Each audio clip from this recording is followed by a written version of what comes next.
भगत समाज से मैं प्रार्थना करूंगा, जब तक आप बरवाला कांड की जड़ में नहीं जाएंगे, जब तक आप इस बरवाला कांड को नहीं समझेंगे, इस राष्ट्रीय समाज सेवा समिति के मंसूबों को नहीं समझेंगे कि असल में ये राष्ट्रीय समाज सेवा समिति काल प्रेरणा से क्यों बनी, क्या इसका मकसद था, और जब तक आप सतगुरु रामपाल जी परमेश्वर जी के काल प्रेरित बेटा बेटी भाई बंधु रिश्तेदारों को नहीं समझेंगे, उनकी घटिया मानसिकता को, उनके मंसूबों को नहीं समझेंगे, तब तक भाइयों और बहनों आप कभी भी इस भक्ति मार्ग पर एक दृढ़ भगत नहीं बन सकते।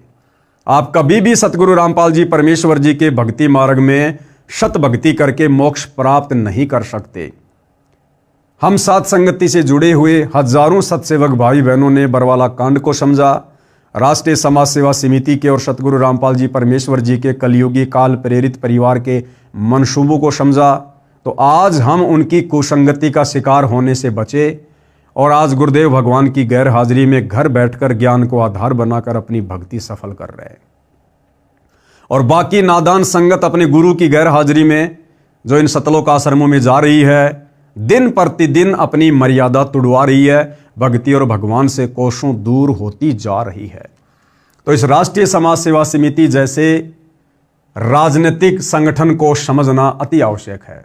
तो भाइयों और बहनों, सबसे पहले आगे बढ़ने से पहले हम यही जानेंगे कि सन 2010 में सतलोक आश्रम बरवाड़ा में संत रामपाल जी परमेश्वर जी की आज्ञा के विरुद्ध संत रामपाल जी के परिवार ने क्यों इस राष्ट्रीय समाज सेवा समिति जैसे मनवस संगठन को जन्म दिया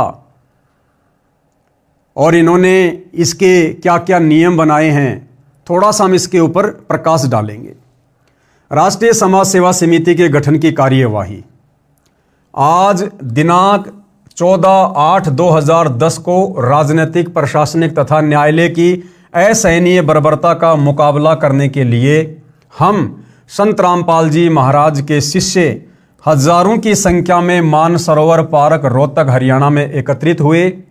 आपस में चर्चा के दौरान सभी पहलुओं पर विचार विमर्श किया तथा इस निष्कर्ष पर पहुंचे कि असहनीय राजनीतिक, प्रशासनिक तथा न्यायालय की बर्बरता का मुकाबला करने के लिए एक समिति का गठन किया जाए जो सत्य आधारित ज्ञान के आधार पर शांतिपूर्ण तरीके से कार्य करते हुए समिति में अन्य लोगों को शामिल करने का प्रयास भी जारी रखे।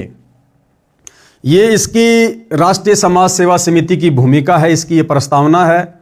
इन लोगों ने काल प्रेरणा से संत रामपाल जी के ज्ञान विरुद्ध खुद ही देश और दुनिया को सुधारने का ठेका लेते हुए इस संगठन का निर्माण किया। ये मैं व्हाट्सएप पर डाल दूंगा, भाई बहन पढ़ सकते हैं इसको। इस समिति को समझने के लिए भाई और बहनों कि ये काल प्रेरित है या फिर सतगुरु रामपाल जी के आदेश से बनाई गई होगी, हम सीधे सीधे इसके नियमों पर चलते हैं। इसका नियम नंबर 8 और नियम नंबर 12 भाई और बहनों हमें सब कुछ समझा देगा। राष्ट्रीय समाज सेवा समिति का संविधान नियम नंबर 1 है, 2, 3, 4, 5, 6, 7, 8, ये नियम नंबर 8 है।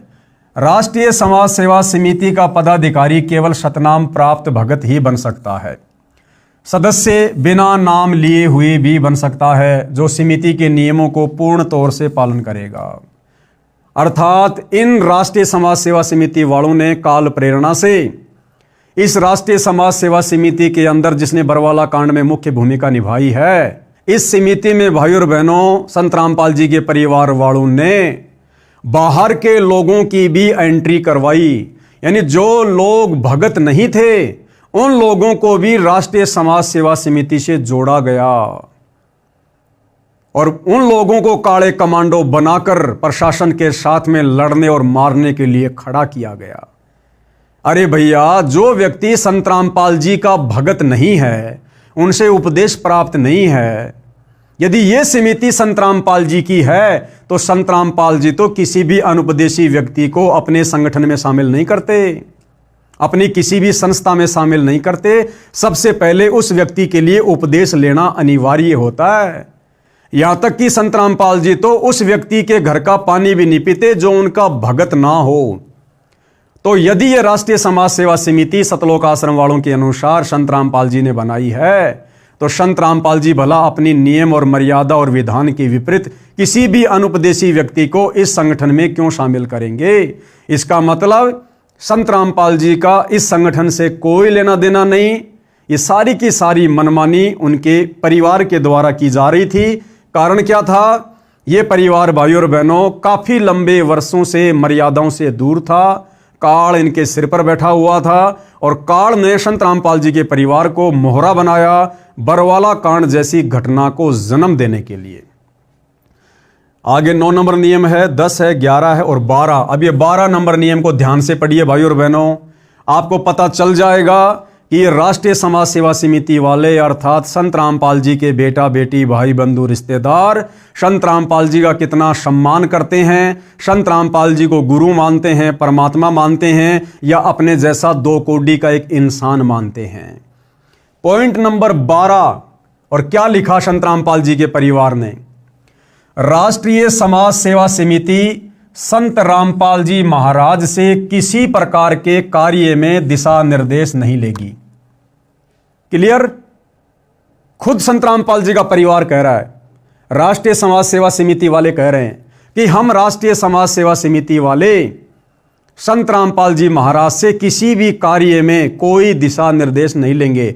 यानी हम जो भी कुछ करेंगे अपनी मनमर्जी से करेंगे, हमें संत रामपाल जी के आदेश की कोई आवश्यकता नहीं है और ना हम उनसे किसी भी प्रकार का कोई दिशा निर्देश लेंगे। अरे भगत तो हमेशा किसी भी कार्य को करने से पहले अपने गुरु से आज्ञा लेता है। भगत तो वो होता है जो गुरु के वचन से, गुरु की आज्ञा से एक कदम भी बाहर नहीं जाता। और ये लोग साफ साफ क्या लिख रहे हैं भाई और बहनों कि हम राष्ट्रीय समाज सेवा समिति वाले संत रामपाल जी से किसी भी कार्य में कोई आज्ञा नहीं लेंगे। तो भला ये संगठन संत रामपाल जी का कैसे हुआ? ये संगठन तो 2010 में बरवाला कांड जैसी घटना को जन्म देने के लिए काल ने खड़ा किया, काल ने। और इसी मनमानी के तहत भाई और बहनों बरवाला कांड के समय इन राष्ट्रीय समाज सेवा समिति वालों ने भक्तों को काले कपड़े पहनाकर कमांडो बनाया। उनके हाथों में डंडे पकड़ा दिए, झंडे पकड़ा दिए, लठ पकड़ा दिए, पेट्रोल बम पकड़ा दिए, हथियार पकड़ा दिए गए और पुलिस वालों के सामने मरने मारने के लिए खड़ा कर दिया गया। क्योंकि ये लोग पहले ही लिख रहे हैं कि हम संत रामपाल जी से कोई आज्ञा नहीं लेंगे, कोई दिशा निर्देश नहीं लेंगे। और इसीलिए भाई और बहनों, मीडिया के सामने बरवाला कांड के बाद संत रामपाल जी ने स्पष्ट कहा, जब मीडिया वाले ने पूछा कि आश्रम के बाहर जो गुंडे खड़े थे मरने मारने के लिए, तो गुरुदेव ने कहा कि वो मेरे नहीं थे, राष्ट्रीय समाज सेवा समिति के थे। तो मीडिया वालों ने कहा कि बाबा समिति भी तो आपकी थी। तो गुरुदेव ने कहा कि नहीं, वो समिति मेरी नहीं थी। अर्थात हमारे गुरुदेव भगवान ने जो भी कुछ मीडिया को कहा वो परम सत्य कहा, क्योंकि यहां पर सारी की सारी मनमानियां ये आश्रम वाले कर रहे थे। ये आश्रम वाले खुद ही कह रहे हैं कि हम संत रामपाल जी से किसी भी कार्य में कोई दिशा निर्देश नहीं लेंगे। तो भला समिति संत रामपाल जी की कैसे हुई? राष्ट्रीय समाज सेवा समिति संत रामपाल जी महाराज से किसी प्रकार के कार्य में दिशा निर्देश नहीं लेगी, क्योंकि संत रामपाल जी महाराज का कार्य केवल सभी धर्मों के धार्मिक सदग्रंथों का अध्ययन करके सत्संग प्रवचन करना तथा आने वाले भक्तों को नाम दीक्षा देना ही रहेगा। इन लोगों ने तो गुरु का गुरु बनकर गुरु को एक सेवा दे दी। संत रामपाल जी को उसका कार्य याद दिला दिया कि संत रामपाल जी का क्या काम रहेगा? सभी धर्मों के धार्मिक सदग्रंथों का अध्ययन करके सत्संग करना और आने वाले लोगों को नाम दीक्षा देना, केवल संत रामपाल जी का यही काम रहेगा। अरे हमने तो सुना था कि गुरु अपने भक्तों को सेवा बांटता है। यहां तो इन नालायकों ने अपने गुरु को सेवा दे दी कि गुरु का काम केवल धर्म ग्रंथों को पढ़ना, सत्संग करना और उपदेश देना, बस। अतः संत रामपाल जी महाराज अन्य सभी प्रकार की जिम्मेदारियों से मुक्त रहेंगे। अपने गुरु को जिम्मेदारियों से मुक्त कर दिया इन गधों ने। अपने गुरु को जिम्मेदारियों से मुक्त कर रहे हैं कि गुरुजी हम हैं ठेकेदार, आपको तमाम प्रकार की जिम्मेदारियों से मुक्त किया जाता है। हम संभाल लेंगे शासन को, प्रशासन को, पुलिस वालों को, कोर्ट को, कचहरी को, भक्तों को। आपको हर प्रकार की जिम्मेदारी से हम मुक्त करते हैं। यानी ये राष्ट्रीय समाज सेवा समिति संत रामपाल जी के परिवार वाले बरवाला कांड के समय संत रामपाल जी के गुरु बने हुए थे, गुरु। और इसके बावजूद भी ये नादान संगत आज इन्हीं की पूंछ पकड़ के चल रही है। भाई और बहनों, ये खुद तो नरक की टिकट पक्का करवा चुके हैं, आप लोगों को भी नरक में लेकर जाएंगे। इसलिए दास कह रहा है, यदि किसी ने सतभक्ति पर सफलता प्राप्त करनी है, गुरु के दिल में जगह बनानी है, तो सबसे पहले आपने इस राष्ट्रीय समाज सेवा समिति को समझना पड़ेगा। संत रामपाल जी के परिवार की घटिया मानसिकता को समझना पड़ेगा, जो दिखाई तो देते हैं भगत, लेकिन कार्य भक्ति विरुद्ध करवाकर भक्तों को काल के मुंह में लेकर जा रहे हैं। तो ये 2 पॉइंट भाई और बहनों बहुत ही ज्यादा महत्वपूर्ण थे। हालांकि दास आपको पूरा पढ़ाता, लेकिन समय का अभाव है, और कहते हैं समझदार को संकेत ही काफी है।